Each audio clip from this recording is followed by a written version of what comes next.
So yun, good morning guys.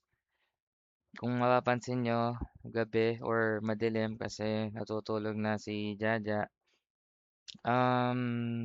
Update lang no, um, pipikin ko na 25 of January kung ano yung mga ganap. So around 6 a.m. or yeah, 6 a.m. dumaan na ako dito sa main road kasi ginagawa to before.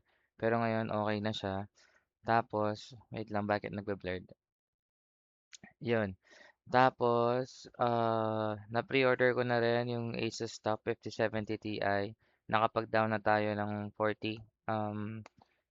Siguro yun na talaga kasi pagka-order ko na sold out na siya sa um, Data Blitz. So, masasabi ko na swerte naman kahit papaano kasi tayo yung nakahabol doon. At saka susunod ko na itong camera na to. Tingnan nyo, blurred ng blurred. Hmm, yun. Update na lang ako mamaya kung ano kasi hahatid ko si Jaja niyan dahil may pasok na siya. Yun lang.